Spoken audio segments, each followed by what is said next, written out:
I never thought my 8-year-old son would be the one to silence a courtroom full of adults. But when he stood up during our custody hearing and said those words to his father, even the judge stopped breathing. My name is Maya Chen, and 6 months ago, I thought the worst part of my divorce was behind me. I was wrong, dead wrong, because nothing, and I mean nothing, could have prepared me for the moment my little boy became my biggest defender in a room full of people who were supposed to protect him. Let me paint you a picture of the key players in this story, because trust me, you're going to need to know exactly who was sitting in that courtroom when everything exploded. First, there's my ex-husband, Derek Sullivan, 32 years old, construction supervisor, and the man I once thought I'd grow old with. Derek's got this way of making himself look like the victim in every situation. He's the guy who remembers every favor he's ever done for you, but conveniently forgets every time he made you feel small. For 3 years, I genuinely loved this man. I thought he loved me, too. Turns out, love and control look pretty similar when you're wearing rose-colored glasses. Then there's my son, Liam, Derek's stepson, but the only father figure he's ever known. 8 years old, loves superhero comics, still believes in magic, and has this incredible ability to see through adult nonsense that honestly puts most grown-ups to shame. Liam calls Derek Dad because Derek legally adopted him when we got married. That adoption was supposed to be a beautiful symbol of our blended family. It became Derek's most powerful weapon against me. In Derek's corner sat his best friend Tyler Brooks. And when I say best friend, I mean the kind of guy who'll say whatever Derek needs him to say, truth be damned. Tyler's been Derek's wingman since high school, and he's never liked me. Not from day one. He always thought I was too good for Derek, which in his twisted logic meant I must be up to something. Tyler's the type who thinks every woman is either a saint or a gold digger, and he'd already decided which category I belonged in. Derek's lawyer, Marcus Webb, is exactly what you'd picture when you think of a shark in a suit. Mid-40s, slicked back hair, and the kind of smile that makes you want to count your fingers after shaking his hand. Marcus specializes in high-conflict divorces, and he gets paid extra for making the other side look as terrible as possible. He's the guy who can take your grocery list and make it sound like evidence of criminal activity. Presiding over this whole mess was Judge Patricia Hendricks, 20 years on the family court bench, mother of 3 herself, and someone I desperately hoped would see through the performance Derek and his team were about to put on. Judge Hendricks has a reputation for being fair but tough, and she absolutely does not tolerate games in her courtroom. She's seen every trick in the book, heard every sob story, and can spot manipulation from across the room. At least, that's what I was counting on. And then there's me, Maya Chen, 29 years old, marketing coordinator by day, night school student whenever I can manage it, and a mother who would walk through fire for her kid.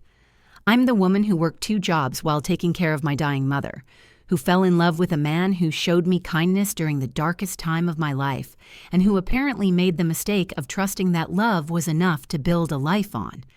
Here's what you need to understand about that courtroom. I walked in thinking this was just a formality.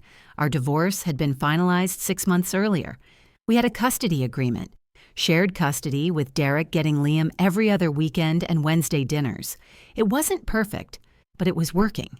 Liam was adjusting, I was rebuilding my life, and Derek seemed to be moving on too. But Derek's lawyer had called an emergency hearing, claiming they had new evidence about my character that warranted a complete revision of our custody arrangement.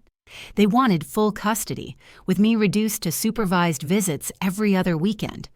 I thought I knew what betrayal felt like when Derek and I split up. I had no idea that the real betrayal was still coming, and it would happen in front of a judge, with my son watching from the gallery, as the man I once loved tried to destroy me with lies wrapped in just enough truth to make them believable. But here's the thing about underestimating people. Sometimes the person you least expect to fight back is the one who changes everything. Let me take you back to the beginning, because understanding how I got to that courtroom starts with understanding who I was before Derek Sullivan walked into my life. 3 years ago, I was drowning, not literally, but emotionally, financially, and in every way that matters when you're 26 years old with a 5-year-old son and a mother dying of cancer. I was working 2 part-time jobs. One at a local marketing firm during the day, another at a coffee shop on weekends, just to keep our heads above water. Liam's biological father had disappeared when he was 2, leaving me with nothing but a pile of broken promises and a beautiful little boy who kept asking when Daddy was coming home. My mom, Sandra, had been my rock through everything. She helped with Liam while I worked, never complained about the medical bills piling up, and somehow managed to make our tiny apartment feel like a home even when the electricity got shut off twice. But cancer doesn't care about your finances or your 5-year-old's bedtime stories. It just takes and takes until there's nothing left to give. That's when Derek showed up. I met him at the coffee shop where I worked weekends.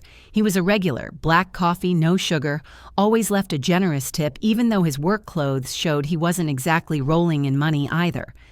Derek was different from other guys I'd dated. He didn't run when I mentioned having a son. He didn't make excuses when I had to cancel dates because Mom had a bad day. Instead, he started showing up with coloring books for Liam and flowers for my mother. "You don't have to do this alone," he told me one evening after driving me home from the hospital following one of Mom's chemo sessions. "I know we haven't been dating long, but I care about you, Maya. All of you." And God help me, I believed him. Because when you're exhausted from working 60-hour weeks and watching your mother fade away, kindness feels like salvation. Derek didn't just offer emotional support. He stepped up in ways that genuinely helped. When my car broke down and I couldn't afford repairs, he co-signed for a loan. When Mom's medical bills started threatening our rent, he quietly paid what we couldn't cover. When I collapsed from exhaustion one evening, he took Liam for the weekend and let me sleep for 14 straight hours. "This is what partners do," he'd say whenever I tried to thank him. "We take care of each other." Liam adored him. For the first time since his biological father left, my son had a male figure who showed up consistently, who remembered his favorite bedtime stories, who taught him how to throw a baseball in our apartment complex courtyard. Derek legally adopted Liam 6 months after we got married, and watching my son's face light up when he got to call Derek Dad, officially, was one of the happiest moments of my life. But here's what I didn't see then. What I couldn't see through the fog of grief and gratitude. Derek wasn't just helping me. He was creating a debt. Every bill he paid, every crisis he solved, every kindness he showed was being carefully recorded in some mental ledger I didn't know existed. The shift started small. Comments about how much I spent on groceries. Questions about whether I really needed to take those night classes when I was already working full-time. Suggestions that maybe I was being selfish by wanting to advance my career when Liam needed stability at home. "I'm not trying to control you," he'd say when I pushed back. "I'm just trying to protect our family. You've been through so much, Maya. Let me handle the financial stress so you can focus on being a mom." It sounded reasonable. It sounded loving. It sounded like everything I'd ever wanted from a partner. Mom passed away 2 years into our marriage. With her gone, Derek became my entire support system, and he knew it. The comments became more frequent, the control more obvious. Money I'd earned became our money that he needed to approve spending. Career opportunities became distractions from family. My friends became people who don't understand our situation. By the time I realized what was happening, I felt trapped. Derek had systematically made himself indispensable while making me dependent. And the worst part? He'd done it all while genuinely believing he was being a good husband and father. The breaking point came when he demanded I drop out of my night marketing program, the one thing I was doing purely for myself and our future financial security. "You're being ungrateful, Maya," he said that night. "After everything I've done for you and Liam, this is how you repay me?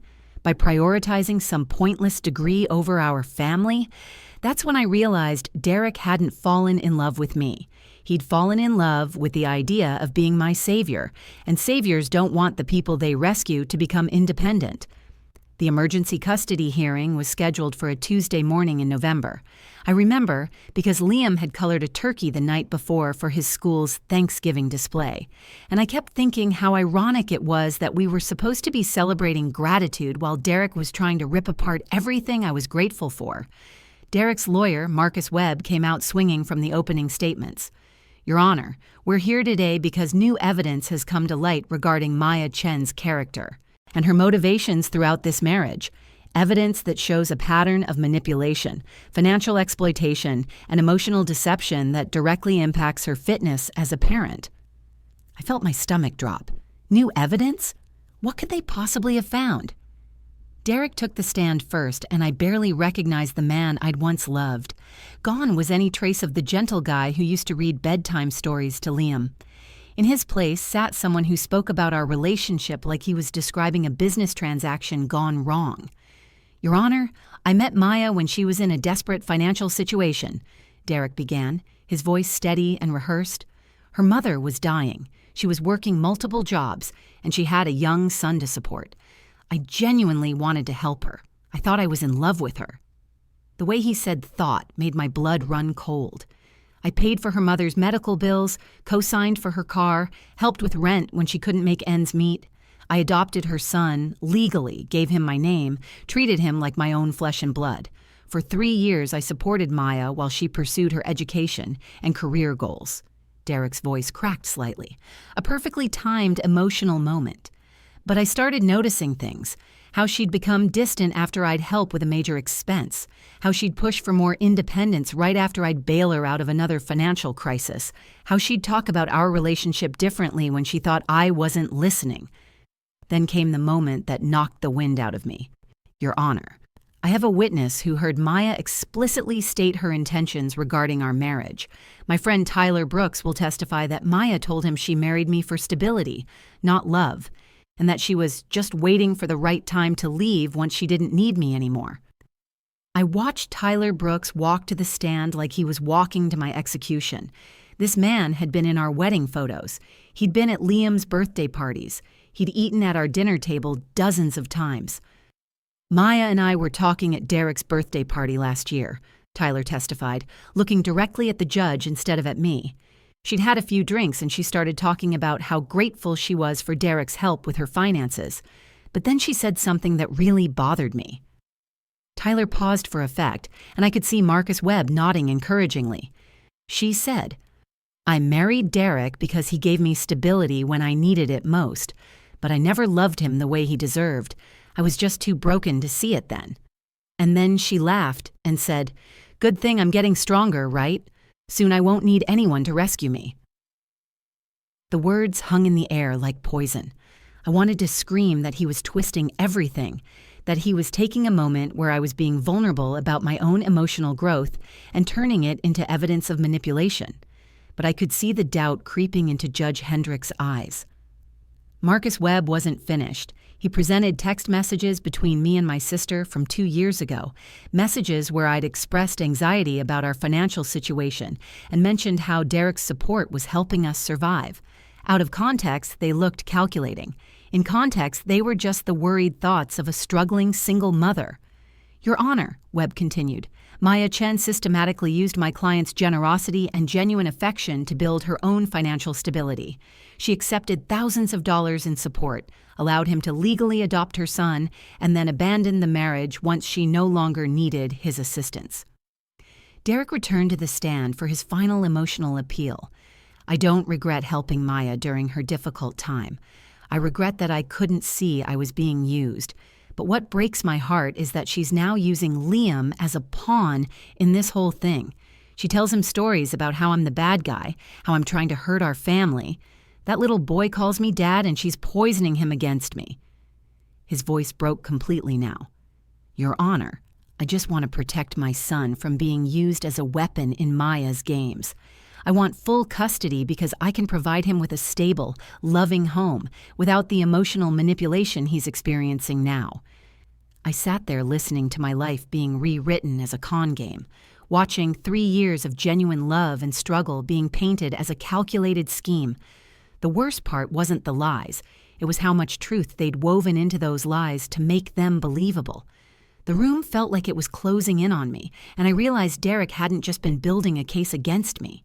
He'd been building a narrative where he was the victim and I was the villain, and it was working. After Derek's testimony, my lawyer, Jennifer Martinez, looked like she'd been hit by a truck.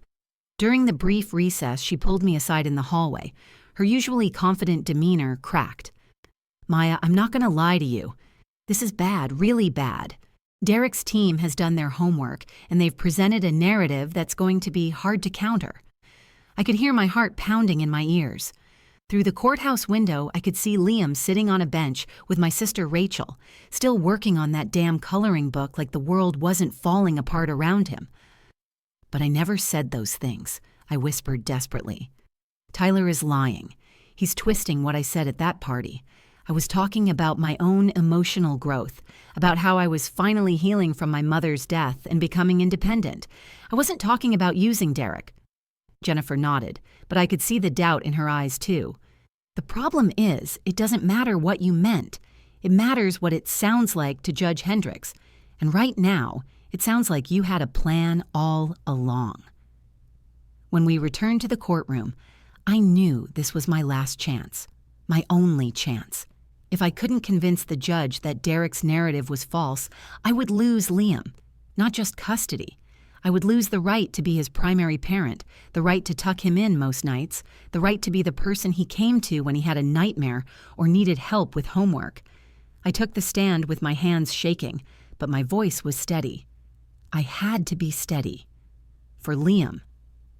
Your Honor, I want to address what Derek and Tyler have said, because their version of events is missing some crucial context. I looked directly at Judge Hendricks, ignoring Derek's stare from across the room. 3 years ago, I was drowning. That part is true. My mother was dying. I was working 2 jobs, and I was terrified I couldn't provide for my son. When Derek showed me kindness during the darkest period of my life, yes, I was grateful. Incredibly grateful. I took a breath, choosing my words carefully. But gratitude isn't the same as manipulation. When Derek helped pay my mother's medical bills, I cried because I was relieved, not because my plan was working. When he co-signed for my car, I thanked him because I could finally get to work reliably, not because I was using him. When he adopted Liam, I was overjoyed because my son finally had a father figure who wanted to be there. My voice grew stronger as I continued. The conversation Tyler claims to have overheard, it did happen, but he's twisted it completely. I was talking to my sister about how I'd married Derek during a time when I was still grieving my mother, still in survival mode. I was expressing guilt that maybe I hadn't been emotionally available enough in the beginning of our relationship because I was so overwhelmed. I could see Derek's jaw tighten, but I pressed on. What I actually said was that I was grateful Derek had been patient with me during my healing process, and that I was finally becoming the partner he deserved now that I was stronger. Tyler turned my gratitude and self-reflection into evidence of a scheme that never existed. Then came the hardest part, explaining why I really left. Your Honor, the reason I asked for a divorce wasn't because I no longer needed Derek's financial support. It was because Derek started using that support as a weapon. Every time I wanted to make a decision about my career, my education, or even small purchases, Derek would remind me of everything he'd done for me. I saw Derek start to object, but Judge Hendricks held up her hand. He began treating me like I owed him my independence in exchange for his help. When I wanted to finish my marketing degree, he said I was being selfish. When I got a promotion at work, he said I was neglecting our family. When I wanted to pay him back for some of the money he'd lent me, he said I was trying to buy my way out of gratitude. My voice cracked slightly, but I pushed through. I left Derek because love isn't supposed to come with a debt attached. And I will not let my son grow up thinking that accepting help means giving up your right to grow as a person. I looked at Liam in the gallery, and he gave me a small thumbs up, our secret signal that everything would be okay. Your Honor, I never used Derek for money, but Derek used money to control me, and now he's using this court to control me further. I'm asking you to see through his narrative and look at the facts. I've been a devoted mother to Liam for 8 years. I've worked consistently, improved my career, and created a stable home. I've never spoken badly about Derek to our son, even after everything that's happened. I paused, meeting the judge's eyes one final time. I'm not asking you to take Derek's rights away. I'm asking you to protect mine. Judge Hendricks closed her folder and looked up at the courtroom. The silence was deafening. I could see her weighing everything she'd heard, and my heart was racing so fast I thought it might explode. This is a difficult case, she began, her voice measured and careful. Both parents clearly love the child in question, but there are serious concerns about the circumstances surrounding this marriage and divorce that directly impact custody arrangements. I felt my world starting to crumble. The doubt in her voice was unmistakable. While Ms. Chen has presented her side of the story compellingly, the evidence presented by Mr. Sullivan raises questions about motivations and patterns of behavior that this court cannot ignore. The testimony from Mr. Brooks, combined with the documented financial support and the timing of the divorce, creates a concerning picture. Derek's lawyer, Marcus Webb, was practically glowing. I could see Derek sitting up straighter, already mentally preparing his victory speech. Therefore, I am prepared to modify the custody arrangement to— Wait! The voice came from the gallery, small but crystal clear. Every head in the courtroom turned to see 8-year-old Liam standing up in his seat, his superhero coloring book clutched in his hands. "Your Honor, I need to say something." The entire courtroom erupted. Marcus Webb shot to his feet. "Objection, Your Honor, this is highly irregular. Children aren't witnesses in custody proceedings."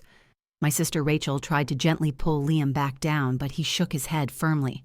"No, Aunt Rachel, I have to do this." Judge Hendricks raised her hand for silence.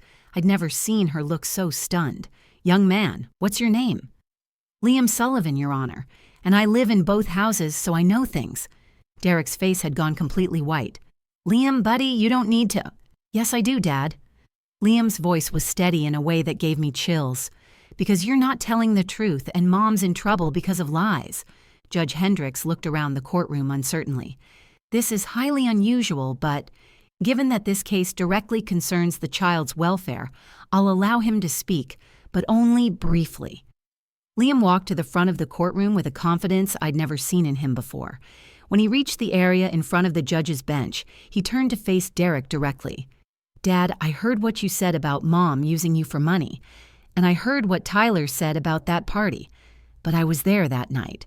I was hiding behind the couch because I was supposed to be in bed, but I wanted to listen to the grown-ups talk." The courtroom was so quiet you could hear a pin drop. "Mom wasn't talking about using you, Dad. She was crying because she felt bad that she couldn't love you the way you wanted when Grandma was sick.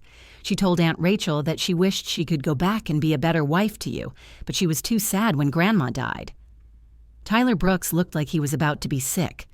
Marcus Webb was frantically shuffling through his papers, but Liam wasn't finished. "And Dad, I know you think Mom says bad things about you at our house, but she doesn't. When I'm sad about the divorce, she tells me it's okay to love both of you. She says you're a good dad who's just hurting right now." Liam turned to look at me, and I saw tears in his eyes. "But Dad, when I'm sad at your house, you tell me it's Mom's fault we can't be a family anymore. You say she used you and left us, but that's not true. Mom left because you got mad when she wanted to go to school. I heard you fighting about it." Derek tried to interrupt. "Liam, that's not—" "Let me finish, Dad." Liam's voice was firm but not disrespectful. "You always tell me that families are supposed to take care of each other, but taking care of someone doesn't mean you get to control them. Mom taught me that." Then Liam did something that made every adult in that room hold their breath.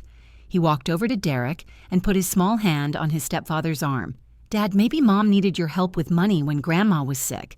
Maybe she married you because she was scared and needed someone to take care of us. But she never used me to hurt you like you're doing right now." The silence in the courtroom was absolute. Judge Hendricks was staring at Liam like she'd never seen anything like him before.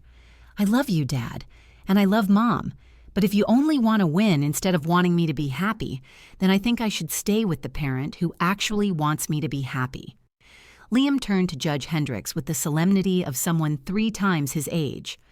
"Your Honor, I know I'm just a kid, but I live in both houses. I see everything, and I think grown-ups forget that kids have feelings too. I don't want to choose between my parents, but if someone's making me choose, I choose love over winning." Derek's lawyer looked like he was having a heart attack. Judge Hendricks sat frozen, her gavel halfway to the bench, and in that moment an 8-year-old boy had just schooled an entire courtroom full of adults about what love really means. The silence that followed Liam's words seemed to stretch for an eternity. Judge Hendricks sat motionless, her hands clasped in front of her, staring at this 8-year-old boy who had just delivered the most honest testimony she'd probably heard in 20 years on the bench. Finally, she spoke, her voice softer than it had been all day. "Young man, that was very brave of you. You can go sit back down now." As Liam walked back to my sister, he looked at me and mouthed, "I love you, Mom." I had to bite my lip to keep from breaking down completely. Judge Hendricks took a long moment to compose herself, then addressed the courtroom. In 20 years of family law, I've rarely witnessed such clarity from someone so young. This child has demonstrated a level of emotional intelligence and truthfulness that puts the adults in this room to shame. She looked directly at Derek, then at me. "Based on everything I've heard today, particularly the testimony from the child himself, I am awarding primary physical custody to Maya Chen. Derek Sullivan will have supervised visitation every other weekend until he completes a court-mandated co-parenting counseling program focused on healthy communication and conflict resolution." The gavel came down like thunder. Derek's lawyer immediately started talking about appeals, but I couldn't hear anything over the sound of my own heartbeat. I had won. More importantly, Liam had won. Outside the courthouse, Derek caught up with me as I was buckling Liam into Rachel's car. For a moment, I thought he was going to yell or threaten another legal battle. Instead, he looked broken. "Maya, He started, then stopped. "I'm sorry. God, I'm so sorry." I had prepared for anger, for threats, for more manipulation. I hadn't prepared for genuine remorse. I knew, okay? Deep down, I knew Tyler was lying about what you said at that party. I knew you genuinely loved me, at least in the beginning.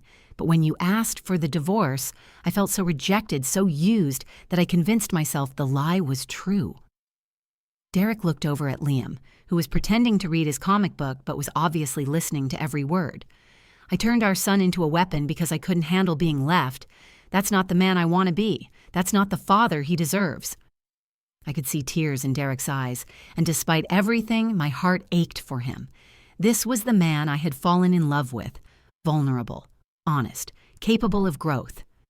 "Derek, I never wanted to hurt you. I just needed to grow into who I was supposed to be, and I couldn't do that while constantly owing you for your kindness." He nodded slowly. "I get that now. I'm starting to. The counseling will help, I think." 6 months later, Derek completed his court-mandated program, and something remarkable happened. He called me one evening, not to argue about the custody schedule or complain about his restrictions, but to thank me. "I learned something in counseling," he said. "Love isn't about keeping score. It's not about what someone owes you for your help. Real love wants the other person to be their best self, even if that means they don't need you anymore." Today, Derek and I co-parent successfully. Not perfectly. We still disagree sometimes, but healthily. Liam spends every other weekend with Derek, and they're building a relationship based on genuine connection rather than control. Derek even started dating someone new, a woman who challenges him to be better rather than someone who needs rescuing. But the real lesson of this story isn't about Derek's growth or even about my victory in court. It's about the wisdom that came from the smallest voice in that room. Liam taught everyone present that day that defending someone doesn't require attacking someone else. The most powerful defense is simply telling the truth with love. He showed us that children see clearly what adults often miss, that winning an argument isn't the same as building a relationship. Most importantly, my son demonstrated something I'd forgotten in all the legal battles and emotional warfare. Family isn't about who owes what to whom. It's about who chooses to show up with love, especially when it's hard. Sometimes the people we think are too young to understand are actually the ones who understand best of all. And sometimes the most profound truths come from the smallest voices, if we're brave enough to listen. That 8-year-old boy didn't just save my custody case that day. He reminded an entire courtroom what love really looks like. And honestly, I think we all needed to hear it. If this story touched your heart the way it touched mine, I want to hear from you. Have you ever been in a situation where someone tried to rewrite your story? Have you witnessed a child's honesty cut through adult complications? Or maybe you've been the one who needed to learn the difference between helping someone and controlling them. Drop a comment below and share your thoughts. Your story might be exactly what someone else needs to hear today. And listen, if you believe that the most powerful truths often come from the smallest voices, if you think stories like this need to be shared, then please hit that like button.